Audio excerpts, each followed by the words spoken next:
சிவன் கோயிலில் வாங்கும் விபூதியை என்ன செய்றீங்க? மேலும் ஒரு முறைக்கு மேல் விபூதி வாங்கினால் என்ன நடக்குது பாருங்க.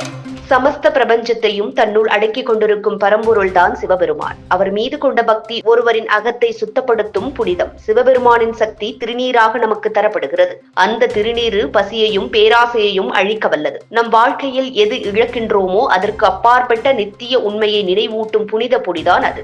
அதனால் அந்த விபூதியை பெறும் முறையிலும் பயன்படுத்தும் வழியிலும் நம் பக்தியும் ஒழுக்கமும் பிரதிபலிக்க வேண்டும். ஒருவர் சிவன் கோயிலில் அர்ச்சகர் மூலம் விபூதியை பெறும்போது ஓம் நம சிவாய என்ற மந்திரத்தை மனதுள் எண்ணிக்கொண்டு பக்தியுடன் கை நீட்டி பெற வேண்டும்.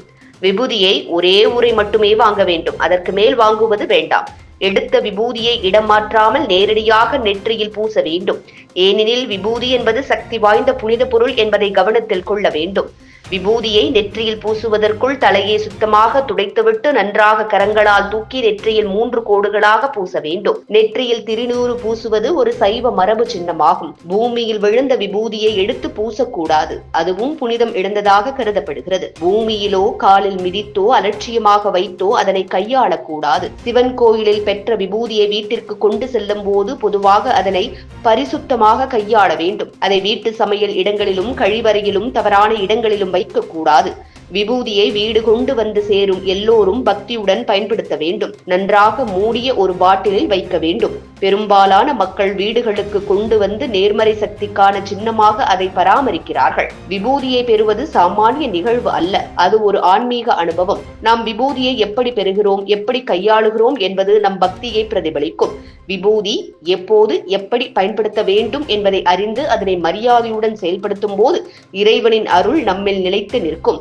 இது சைவ மரபின் அடிப்படை நெறிமுறைகளில் ஒன்றாகும். உணர்வுடனும் சிந்தனையுடனும் விபூதியை பெற்றுக்கொண்டு பயன்படுத்துவோம். பலர் சிவன் கோயிலில் விபூதியை பெற்றவுடன் அதன் கை பாக்கெட் அல்லது பையிலே வைத்து மறந்து விடுவார்கள். சிலர் வீடு வந்து சில நாட்கள் கழித்துதான் அதை பயன்படுத்துகிறார்கள். இது தவறான செயலாகும். விபூதிக்கு நேரத்தில் உள்ள புனித ஆற்றலே முக்கியமானது. சிவபெருமான் அருளின் ஒரு வடிவமாக அந்த விபூதியை நாம் எடுத்துக் கொள்கிறோம் என்பதாலேயே அதனை உடனே நெற்றியில் பூசும் பழக்கம் இருக்க வேண்டும். மேலும் வீடு முழுவதும் அந்த ஆற்றல் பரவ வேண்டும் என்றால் குடும்பத்தினர் அனைவரும் அதனை பக்தியுடன் பகிர்ந்து பயன்படுத்த வேண்டும். விபூதியை சரியாக மதிப்பதும் அதற்குரிய மரியாதையை காட்டுவதும் தான் உண்மையான சிவபக்தியின் அறிகுறி. இது போன்ற முக்கிய நிகழ்வுகள், அரசியல் தகவல்களை ஆழமாக மாறுபட்ட கோணத்திலும் அறிந்து கொள்ள மறக்காமல் பாரத் மெயில் 24 பக்கத்தை பின்பற்றிக் கொள்ளுங்கள்.